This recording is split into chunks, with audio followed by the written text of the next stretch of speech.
Question number 7 ഇതൊരു പഴയ RTP question ആണ്. ദെൻ അതിനുശേഷം മെയ് 2015 എക്സാമിനേഷൻ എൻ്റെ എക്സാമിനേഷനിൽ ചോദിച്ച ക്വസ്റ്റ്യൻ ആണ്. ഡിസംബർ 21 എക്സാമിനേഷനിൽ പിന്നെയും 5 മാർക്കിന് സിമിലർ ക്വസ്റ്റ്യൻ നമുക്ക് ചോദിച്ചതാണ്. അപ്പോൾ ഈ ക്വസ്റ്റ്യൻ ആണ് നമ്മൾ ഡിസ്കസ് ചെയ്യാൻ വേണ്ടി പോകുന്നത്. ഓക്കെ അല്ലേ? നോക്കിയാലോ. അപ്പോൾ ഇവിടെ ഒരു കെ ഇൻ്റർനാഷണൽ എന്ന് പറയുന്ന ഒരു കമ്പനി ഉണ്ട്. അവരുടെ 31 മാർച്ച് 2012 ഇയർ ഉണ്ട് 2011-12 വർഷത്തിൽ 50 ലക്ഷം രൂപ സ്പെൻഡ് ചെയ്തു. This process met criteria four recognition as an intangible asset on 1st of December. Okay, ആ 1st of December വരെ ഇൻകർ ചെയ്ത എക്സ്പെൻസ് 22 ആയിരുന്നു. അപ്പോൾ 50 ലക്ഷം മൊത്തം ഇൻകർ ചെയ്തു. അതിൽ 22 റെക്കഗ്നിഷൻ ക്രൈറ്റീരിയ മീറ്റ് ചെയ്യുന്നതിന് മുമ്പാണ് എക്സ്പെൻസ് ഓഫ് ചെയ്യണം. അതിന് ശേഷം വന്ന 28 നമുക്ക് ക്യാപിറ്റലൈസ് ചെയ്യാം. ഇനി ഫർദർ എക്സ്പെൻഡിച്ചർ 80 ലക്ഷം നമ്മൾ 31 മാർച്ച് 2013 ഇയറിൽ വന്നിട്ടുണ്ട്.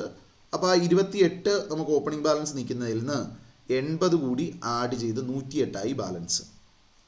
പക്ഷേ recoverable amount of know how എത്രയാണ്? ആ ഡേറ്റിൽ 72 ലക്ഷമേ ഉള്ളൂ എന്നാണ് പറയുന്നത്.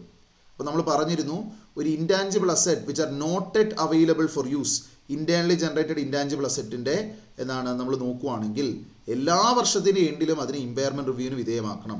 അപ്പോൾ 31 മാർച്ചിൽ ഇതിനെ ഇമ്പയർമെൻറ്റിന് നമ്മൾ വിധേയമാക്കുവാണ്. അപ്പോൾ ഇമ്പയർമെൻറ്റിന് വിധേയമാക്കുമ്പോൾ 108 ബുക്സിലെ വാല്യൂ. 28 ലക്ഷം ഫസ്റ്റ് ഇയറിൽ നമ്മൾ ക്യാപിറ്റലൈസ് ചെയ്തു, ബാക്കി 80 കൂടി ചേർത്ത് 108 നമുക്ക് കോസ്റ്റ് ഉണ്ട്. പക്ഷേ 72 റിക്കവറബിൾ എമൗണ്ട് ഉള്ളൂ. അപ്പോൾ ബാക്കി ഒരു 36 ലക്ഷം ഇമ്പയർമെൻറ്റ് ലോസ് ആയിട്ട് നമ്മൾ എഴുതി കളയണം. അപ്പോൾ ചോദ്യം ഇതാണ്, ഫസ്റ്റ് ഇയറിൽ amount to be charge to profit and loss account എത്രയാണ്? Carrying amount of intangible as on that date എത്രയാണ്? സെക്കൻഡ് ഇയറിൽ amount to be charge to P&L എത്രയാണ്? ക്യാരിയിങ് എമൗണ്ട് എത്രയാണ്? ഇതാണ് നമ്മളുടെ ചോദ്യമുള്ളത്. ഓക്കെ അല്ലേ? അപ്പോൾ ഒന്ന് ചെയ്യാം. ക്വസ്റ്റ്യൻ നമ്പർ 7 വളരെ സിമ്പിളായിട്ടുള്ള ക്വസ്റ്റ്യൻ ആണ്. Question number 7 as per AS 26 expenditure incurred till the development process meets the recognition criteria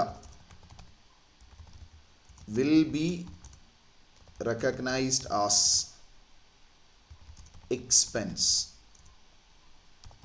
when, as and when, okay, as it is incurred. Any expenditure from the date on which recognition criteria is satisfied will be capitalized.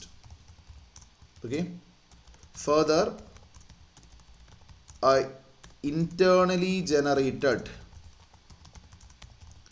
intangible asset will be tested for annual impairment until the asset is available for use. Okay, and any loss will also be recognized in profit and loss account. ഇതാണ് നമ്മളുടെ provision ഉള്ളത്. Okay ആണോ? Expenditure incurred till development process meets the recognition criteria will be recognized as expense as and when it is incurred. As and when it is incurred. Expenditure from the date on which recognition criteria is satisfied will be capitalized. Further, an internally generated intangible asset will be tested for annual impairment until the asset is available for use.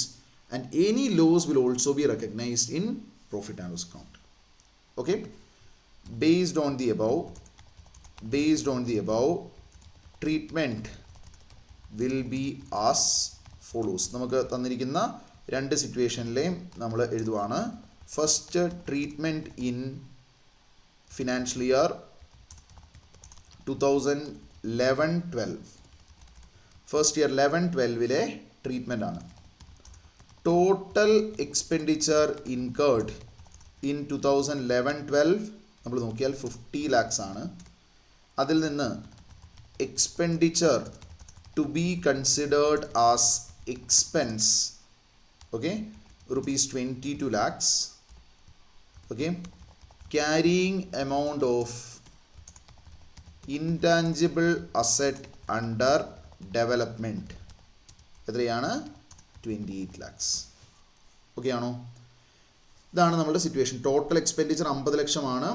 അതിൽ നിന്ന് എത്രയാണ് expense ആയിട്ട് നമ്മൾ വരേണ്ടത്? അതുവരെ recognition criteria meet ചെയ്യുന്നത് വരെയുള്ള expense ആണ്. ഇപ്പോൾ carrying amount of intangible asset under development അങ്ങനെ 28 ലക്ഷമായിരുന്നു. അന്ന് ഇമ്പയർമെൻറ്റ് റിവ്യൂവിന് വേണ്ടിയുള്ള കാര്യമൊന്നും പറഞ്ഞിട്ടില്ല, അപ്പോൾ അതിനെക്കുറിച്ച് നമ്മൾ ബോധർ ചെയ്യുന്നില്ല. ഇനി ട്രീറ്റ്മെൻറ്റ് ഇൻ ഫിനാൻഷ്യൽ ഇയർ 2012-13 വരുമ്പോൾ എങ്ങനെയാണ്? നമ്മൾ ഓപ്പണിംഗ് ബാലൻസ്, ഓക്കെ, ഞാൻ ഒരു പെർട്ടിക്കുലേഴ്സ് എമൗണ്ട്, ഒരു പെർട്ടിക്കുലേഴ്സ് റുപ്പീസ് ഇൻ ലാക്സ് ഒരു ഇതെടുക്കുവാണ്, ഫോർമാറ്റ് എടുക്കുവാണ്. Particulars rupees in lakhs. Okay, particulars rupees in lakhs format എടുക്കുമ്പോൾ ഇവിടെ അത് തന്നെ എഴുതാം, കുറച്ചുകൂടി എളുപ്പം. എല്ലാത്തിൻ്റെയും കൂടെ ലാക്സ് എഴുതുന്നതിനേക്കാളും ഇവിടെ എന്താണ് റുപ്പീസ് ഇൻ ലാക്സ് എഴുതിയാൽ പിന്നെ എന്ത് മതി? 50, ഇവിടെ 22, ഇവിടെ 28, ഇത്രയും മതി.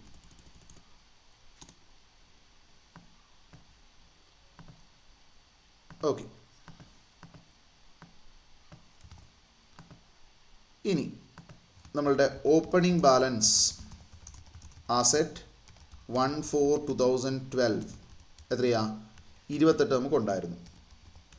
Add further expenditure on development second ഇയറിൽ എത്രയുണ്ട്? അവർ പറയുന്നത് 80 കൂടി മുടക്കുന്നു. So carrying amount before impairment റിവ്യൂവിന് മുമ്പുള്ള carrying amount 108 less impairment loss recognised in P and എല്ലിൽ ഇമ്പയർമെൻറ്റ് ലോസ് റെക്കഗ്നൈസ് ചെയ്യുന്നത് എത്രയാ? 108 മൈനസ് 72 36 ലക്ഷം. Then revised carrying amount asset 31/3/2013 എത്രയുണ്ട്? 72. ഓക്കെ, ഇതാണ് നമ്മളുടെ 2 വർഷത്തെയും ട്രീറ്റ്മെൻറ്റ് ഉള്ളത്. ഓക്കെ അല്ലേ? ക്ലിയർ ആണോ? ഫസ്റ്റ് ഇയറിൽ മൊത്തം എക്സ്പെൻഡിച്ചർ 50 വന്നു. അതിൽ നിന്ന് 22 റെക്കഗ്നിഷൻ ക്രൈറ്റീരിയ മീറ്റ് ചെയ്യുന്നതിന് മുമ്പായിരുന്നു എക്സ്പെൻസ് ഓഫ് ചെയ്തു, ബാക്കി 28 ക്യാപിറ്റലൈസ് ചെയ്തു.